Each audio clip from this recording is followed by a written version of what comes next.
Mabuhay mga kaibigan, ako si #WalkWithLan, ang inyong gabay sa katotohanan at diskurso.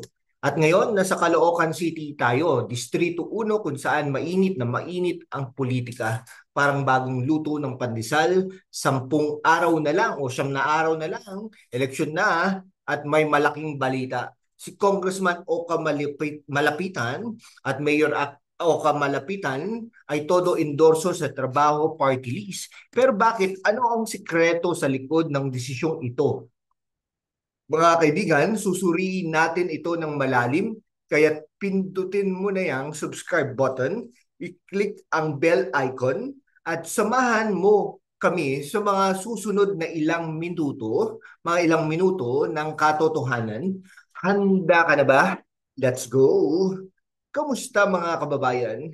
Ngayon ay Sabado na, no? Ay linggo na, no? Ika-5 ng Mayo, 2025 at nasa gitna tayo ng election fever. Siyempre, sa Caloocan City, isang malaking balita ang bumulabog sa Distrito 1.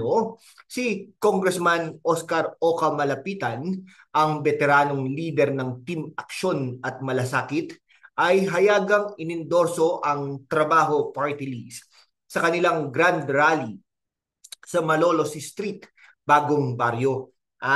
Diyan sa EDSA yan no? At hindi lang siya, pati si Mayor Along Malapitan ay todo suporta rin. Pero teka, mga kaibigan, bakit nga ba? Ano ang meron sa trabaho party list na ikinatuwa ng dalawang malapitan? At paano ito makakaapekto sa mga butante ng Caloocan? Kung hindi ka pa nakasubscribe, ngayon na ang tamang oras. Tama, ngayon na. Ngayon na ang tamang oras. Pindutin mo na yung button na yan at sumali sa ating pamilya ng mga nag-iisip at kumikilos. Bago tayo magpatuloy, i-comment mo nga sa baba sino ang party list na sinusuportahan mo ngayong eleksyon. At para sa mga negosyante dyan, gusto mo bang mag-advertise sa aming channel? Mag-collaborate tayo. I-DM mo kami dito sa siralanburgos@gmail.com para sa detalye. Mga kaibigan, noong grand rally ng Team Aksyon at Malasakit, si Congressman Oka Malapitan ay nagdeklara sa harap ng libo-libong taga-Caloocan. Kami ay may bagong kasama ng trabaho party list. At hindi lang yan, sinabi niya rin na kung mananalo ang trabaho party list, 2 kinatawan ang magsiservisyo sa Caloocan City. Kasama si Attorney Johan Bautista, ang unang nominado ng party list. Parang jackpot sa loto, di ba? Pero seryoso, anong ibig sabihin nito para sa mga ordinaryong Caloocan residents? Si Mayor Along Malapitan naman noong April 25 sa isang sortie ay tinawag ang trabaho party list na ating party list at binigyang diin ang numero 106 sa balota, 106 sa balota. Pero teka, bakit ganito kalakas ang suporta ng dalawang malapitan? Strategic move ba ito? O tunay na paniniwala sa plataforma ng trabaho?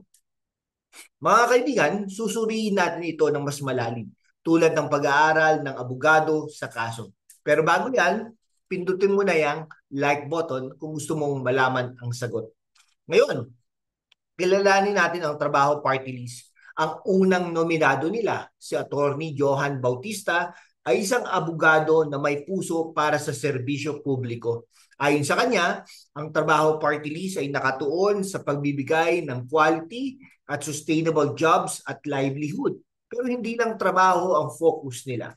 Nangako rin sila ng inclusivity para sa kababaihan, senior citizens, persons with disability, at maging ang mga LGBTQIA+ community. Mga kaibigan, parang all you can eat buffet ito Eat all you can buffet ang serbisyo nila. Lahat kasama. Yan. Pero teka Hindi ba't maraming party list ang nangangako ng ganyan? Ano ang nagpapahiwalay sa trabaho party list? Ayon sa kanilang plataforma, sila ay magtutulungan kasama ang Team Aksyon at Malasakit para palakasin ang ekonomiya ng Caloocan. At noong Sabado, ipinahayag rin nila ang kanilang suporta sa kalayaan ng pamamahayag at karapatan ng mamamayan na magtanong, magsalita at matuto, lalo na ngayong eleksyon. Sa panahon ng fake news at trolls, hindi ba't mahalaga itong paninindigan na ito? Kung curious ka pa rin, i-pause mo sandali at i-comment. Ano ang pinaka-importanting issue para sa iyo ngayong eleksyon? At syempre, kung hindi ka pa nakapag-subscribe, pindutin mo na yan. Gusto mo bang mag-collab tayo o mag-advertise? Padalan mo kami ng mensahe sa siralanburgos@gmail.com. Balik tayo sa malapitan duo. Bakit nga ba nila inindorso ang trabaho party list? Mga kaibigan, ang Caloocan City ay isang vote-rich area at ang Distrito 1 ay mahalaga sa laban ng Team Aksyon at Malasakit. Sa pag-endorso ng trabaho party list, sinisigurado nila na may kasama silang party list na aligned sa kanilang agenda. Pero ano ang ibig sabihin nito para sa mga botante? Ayon kay Congressman Oka Malapitan, ang panalo ng trabaho party list ay parang pagkakaroon ng dagdag na congressman para sa Caloocan. Si Atty. Bautista ay magiging tulay ng party list sa lokal na pamahalaan. At dahil kilala ang Team Aksyon at Malasakit sa kanilang serbisyo mula sa health programs hanggang infrastructure, ang pagsasanib puwersa nila sa trabaho party list ay parang pagpapakasal ng dalawang malakas na kupunan. Pero teka, may mga nagsasabi na ito ay politika lang. Strategic move ba ito para sa boto o tunay na commitment sa serbisyo? Mga kaibigan, maging mapanuri tayo. Ano ang track record ng trabaho party list? Ano ang mga konkretong plano nila para sa sustainable jobs? At paano nila matutupad ang pangako ng inclusivity? I-comment mo nga sa baba. Ano ang gusto mong makita mula sa trabaho party list? At kung nagugustuhan mo ang diskusyong ito, i-like at i-share mo na yung video na ito. Ngayon, pag-usapan natin ang sinabi ng trabaho party list tungkol sa kalayaan ng pamamahayag. Sa panahon ng eleksyon, ang media at ang mamamayan ay may malaking papel. Ang trabaho party list ay nangako na ipagtatanggol ang karapatan nating magtanong at magsalita. Pero paano nila ito gagawin? At paano tayo bilang mga botante makakasigurong mananagot ang mga hinirang natin? Mga kaibigan, ang eleksyon ay hindi lamang tungkol sa pagpili ng kandidato. Ito ay tungkol sa pagpili ng kinabukasan. Kaya gamitin natin ang ating boses, ang ating isip, ang ating boto ng tama. At para mas marami pang makakaalam ng mga ganitong balita, i-share mo na itong video na ito at sabihin, subscribe sa channel na ito, #WalkWithLan. At para sa mga gustong mag-advertise o mag-collab, padalahan mo kami ng mensahe sa siralanburgos@gmail.com.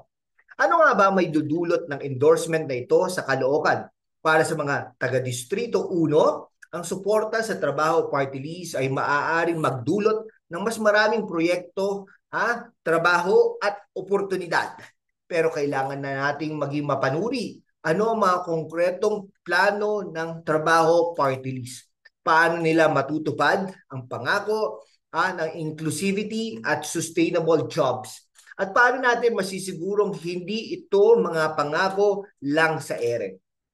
Mga kaibigan, ang boto natin ay kapangyarihan, kaya't magsaliksik tayo, magtanong at magdesisyon ng maayos. I-post mo nga sandali at i-comment. Ano ang pinaka-importanteng proyekto na gusto mong makita dyan sa Caloocan? At syempre, kung hindi ka pa nakapag-subscribe, pindutin mo na yan. At yan mga kaibigan, ang ating malalim na pagsusuri sa endorsement ng trabaho party list ni Congressman Oka Malapitan at Mayor Oka Malapitan.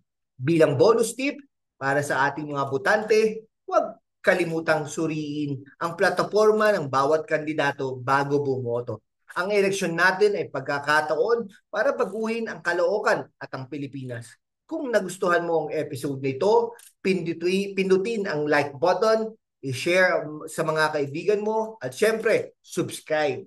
I-click ang bell icon para updated ka sa mga susunod naming video. At para sa mga gustong mag-advertise at mag-collaborate, padalhan mo kami ng mensahe sa siralanburgos@gmail.com.